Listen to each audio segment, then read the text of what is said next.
کہ تمام بزرگان دین اور اولیاء اللہ کو ان کا مقام دینا چاہیے، تو ہم کو اس معاملے میں کیا کرنا چاہیے؟ اور ان کے تعلق سے لوگ بہت سارے قصے سناتے ہیں، ہم یہ کیسے مان لیں جس کی کوئی دلیل ہی نہیں ہے؟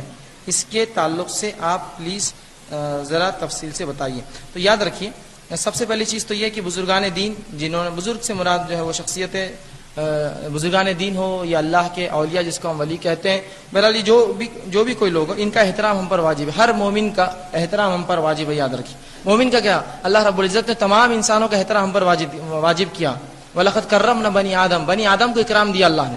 جب اللہ نے اکرام دیا تو ہم سب انسان نے دوسرے کا اکرام کرے، پہلی چیز۔ اور ہم میں جو متقی پرہیزگار ہو یا دیندار لوگ ہو، نیک لوگ ہو، یقیناً ان کا جو ہے ان کی جو ہے عزت احترام ہم پر واجب ہے۔ اب رہا معاملہ یہ کہ کچھ لوگ ان کے تعلق سے قصے سناتے ہیں، واقعہ سناتے ہیں، اور بہت سی عجیب عجیب باتیں جس کی دلیل نہیں ہوتی۔ تو یاد رکھیے، کبھی یوں ہوتا ہے کہ شخصیت درست ہوتی ہے لیکن لوگ غلط واقعہ اس کے بارے میں گڑھ لیتے ہیں، تو ان غلط واقعوں سے شخصیت تو غلط مت سمجھیے۔ آپ سمجھ رہے ہیں بات کو؟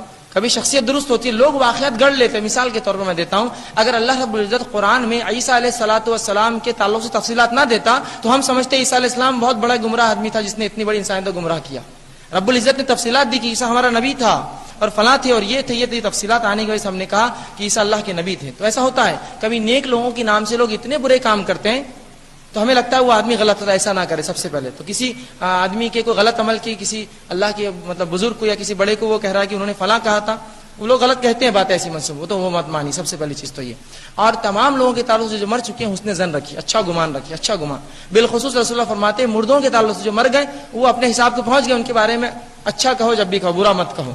تو لہٰذا وہ آپ چھوڑ دے وہ کیسے تھے، ورنہ کچھ لوگ کیا کرتے ہیں، کچھ غلط لوگوں کی بدعت کو دیکھ کر وہ بیچارے شخص کو برا بولتے ہیں، ارے وہ بابا کو ماننے والے بدعتی، ان کو مت بولی، ہو سکتا ہے وہ نیک، حسن ظن رکھیے ان کے تعلق سے، ٹھیک ہے؟ تو ہو سکتا ہے وہ نیک ہو، ماننے والوں نے غلطیاں بدعتیں ایجاد کی ان کے نام سے، ایسا ہوتا ہے۔ تو لہٰذا آپ مانیے۔ اب جو واقعات ہوتے ہیں جو بے سند ہے، بہرحال ان کو آپ نہ مانیں۔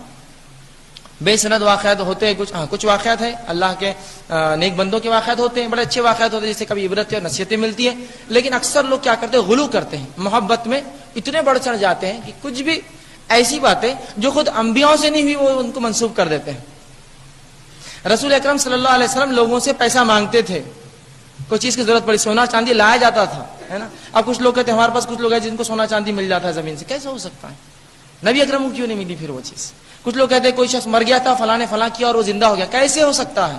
جبکہ عیسیٰ علیہ السلام کا یہ معجزہ تھا، باذن اللہ اٹھاتے تھے۔ تو جب آپ سمجھ جائے کہ یہ واقعات درست نہیں ہے، لیکن ان واقعات کی وجہ سے اس شخصیت پر الزام نہ ڈالیں، اللہ کی پھر واضح ہو جائے کہ وہ شخصیت واقعی میں جھوٹی تھی یا وہ آدمی واقعی میں ایسا تھا کہ لوگوں سے جھوٹ بلواتا یا ایسے واقعات اپنے بارے میں مشہور کرتا، ورنہ عمومی طور سے آپ ان کے بارے میں اچھا خیال رکھیں، اور ہاں واقعات قصوں کو جانے دیں، لوگوں سے کہے بے دلیل بے سند باتیں نہ کیا کریں، اگر ہاں واقعہ ثابت ہے تو سنایا کیجیے جس سے کچھ فائدہ ہو، ورنہ خاموشی زیادہ بہتر۔